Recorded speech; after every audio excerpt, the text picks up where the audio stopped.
It's recently come to light that tens of millions of Canadian taxpayer dollars have been wasted in the development of the ArriveCAN app. There is a heap of corruption going on, and while there's no smoking gun proving embezzlement, you know the old saying, if it walks like embezzlement, talks like embezzlement, and quacks like embezzlement, it's embezzlement. In January of 2024, Canada's Procurement Ombudsman, Alexander Jeglic, released a report of his findings, followed by a report from the Auditor General of Canada, Karen Hogan. And there is so much crazy stuff in there.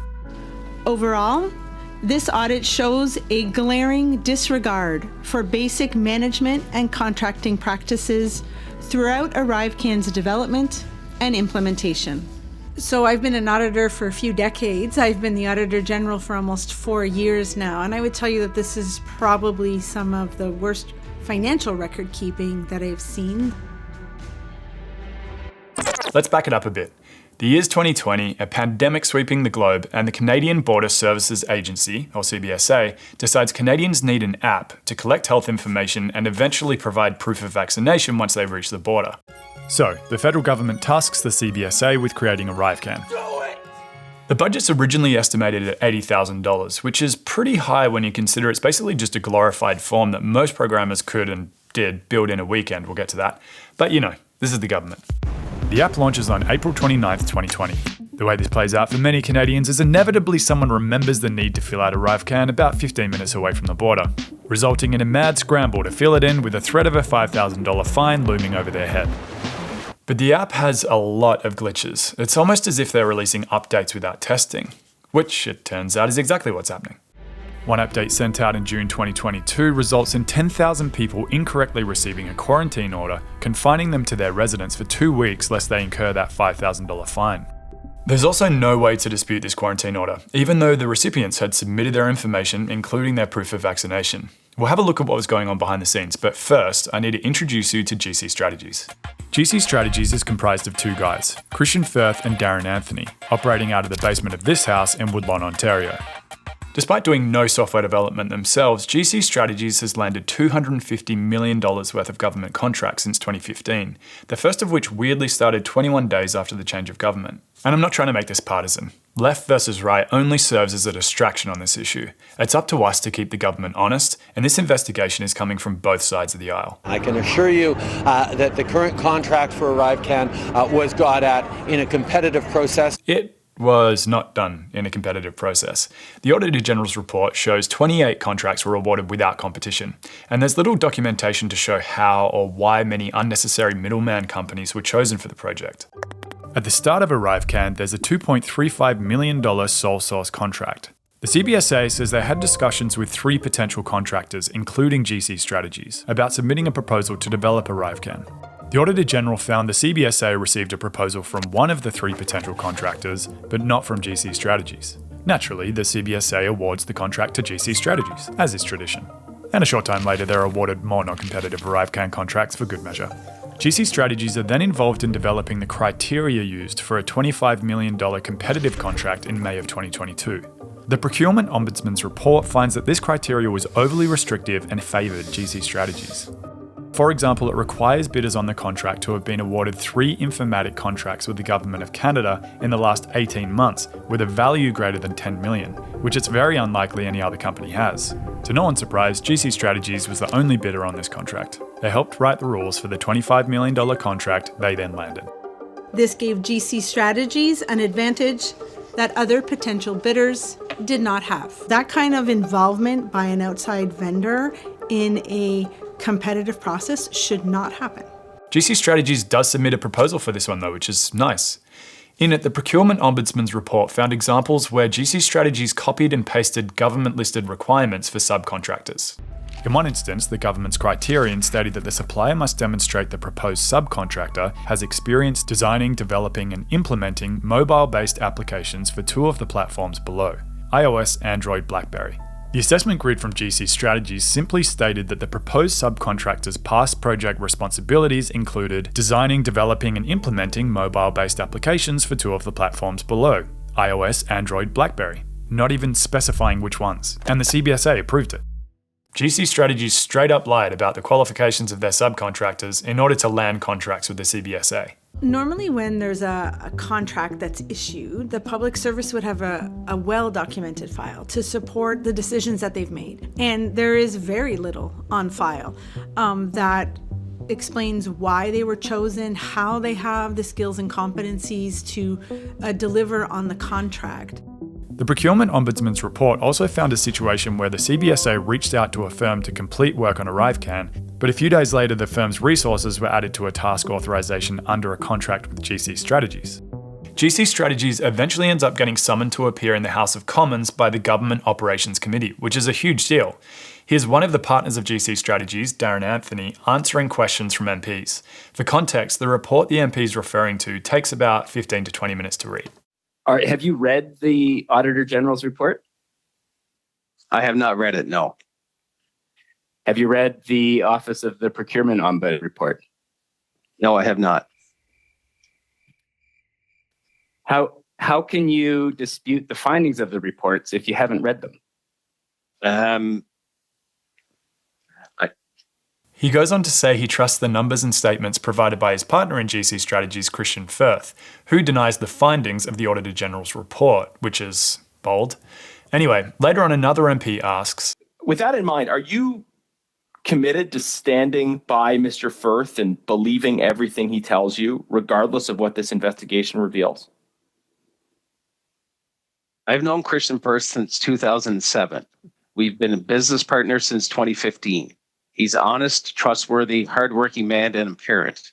I have no doubt that he's done nothing wrong. I'm confident all independent investigation will establish that. Were you reading what you just said, sir, or were you speaking from the heart? Speaking from the heart. Sir, I don't even know what to say. This is so ridiculous, sir. The Auditor General's report also reveals Christian Firth provided virtual whiskey tastings for CBSA employees and took them out for dinners, which the CBSA employees are legally required to disclose, but didn't. The public sector has a code of conduct to make sure that individuals who are making decisions are always seen to have done so in an impartial way, right? And that's why the code of conduct required that the individuals who received these invitations, whether or not they attended, had informed their supervisors. Christian Firth lied about it the first time he was summoned before the House of Commons. This is what he had to say about it the second time. Why did you lie to this committee? It was not a lie. I just was unaware. I hadn't checked all of my Outlook. Oh good, he just didn't check his Outlook. At this point, the cat's out of the bag. Everyone agrees GC Strategies shouldn't have been awarded these ArriveCAN contracts, also calling into question the contracts dating back to 2015. Here there was really very little to support who made the decision and as to why GC Strategies was the right party. So the question is, who awarded these contracts? This takes us to an unprecedented war of words between previous CBSA employees. Enter Minh Doan. He's currently Canada's Chief Technology Officer at the Treasury Board Secretariat, but at the time of ArriveCAN's development, he was the Vice President and Chief Information Officer for the CBSA. In December of 2023, an official complaint from an anonymous IT employee is submitted to Michelle Lafleur, the CBSA's Executive Director of Professional Integrity. The complaint outlines events that primarily occurred in early 2023. Minh Doan corrupted 4 years' worth of emails that may have been relevant to an access of information request about the agency's interactions with GC Strategies. There were 1,700 emails in total, measuring 7 gigabytes. Minh Doan claims he was just moving things around in this strange and specific way because he had a new computer, but the testimony from the IT employee disagrees.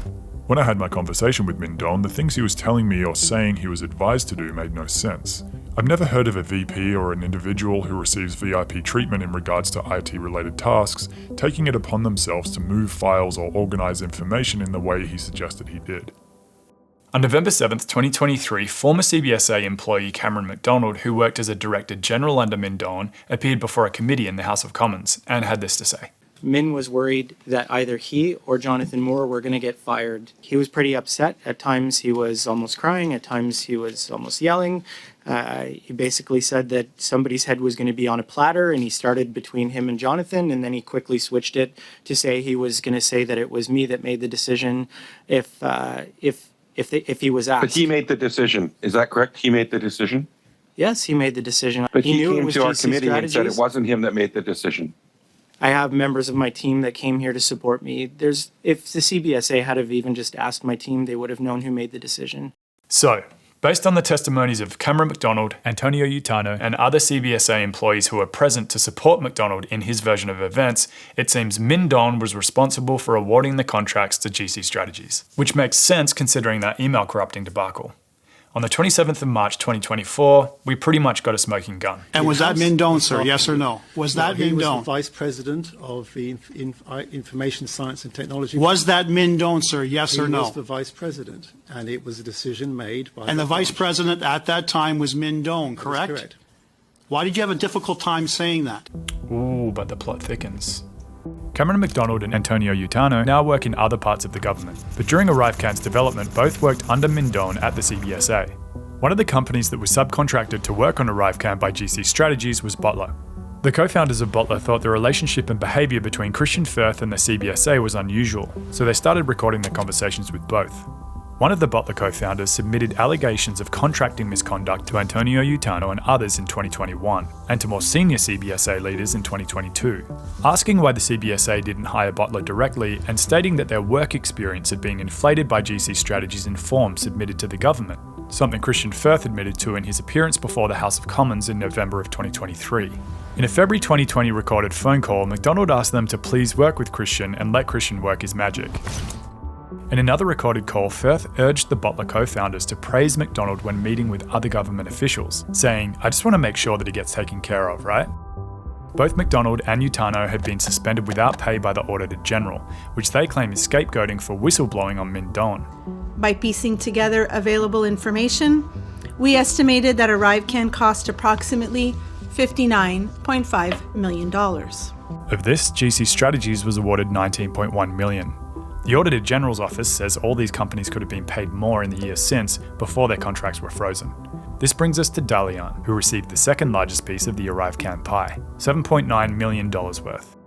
Dalian is another two-person firm who doesn't do any software development work themselves, instead landing contracts and hiring others to do the work for them. Dalian has received $200 million worth of federal government contracts since 2015, most of those not pertaining to ArriveCAN, including $1.9 million worth of contracts with the Department of National Defense, which is a problem, because its founder and co-owner David Yeo was an employee at the Department of National Defense when Dalian was awarded the contracts, with one contract being awarded to Dalian on Yeo's first day.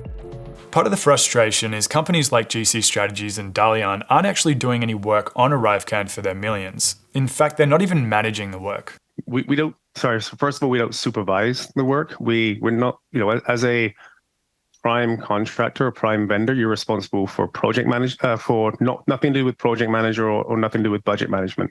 On a daily basis, that's true. The subcontractor does deal with the task authorization or the technical authority on a daily basis. The Auditor General's report also found the following. In roughly 76% of applicable contracts, subcontractors proposed in their winning bid didn't perform any work on the contract. Many of the task authorizations drafted by the CBSA didn't include specific task descriptions and deliverables, so no surprise. When we looked at invoices approved by the agency, details about the work performed and who did the work were often missing. In fact, record keeping was so bad that 18% of invoices submitted by contractors and tested by the Auditor General provided such little information that they weren't able to determine whether the expenses related to ArriveCAN or some other random IT project. So, as it stands, the CBSA is doing an internal investigation alongside the RCMP's investigation, and the government has cancelled all contracts with GC Strategies and Dalian. The House of Commons have found Christian Firth in contempt of Parliament for refusing to answer questions during an operations committee in March. As a result, he was summoned to the bar on April 17th to receive a public admonishment. He's only the third non-MP to receive an admonishment since 1913. For all these reasons, on behalf of the House of Commons, I admonish you. Oh, sick burn. Prime Minister Trudeau and members of the CBSA keep on pointing to the pandemic as a reason for the extreme lack of documentation. But as the Auditor General said, and so I said it in my opening remarks, I don't believe that an emergency is a reason that all the rules are thrown out the window. To put things in perspective, multiple tech companies have done hackathons to show how outlandish these expenses are, with one company, Laser, completing a clone with identical functionality over 2 days. Now sure, additional services are required on top of the core construction. Here's a breakdown of the estimated costs. That said, this app is a form. There's very little to it, and I think we can all agree that it should never have ballooned to an estimated $59.5 million. There was, items that were so fundamental and key that we're missing.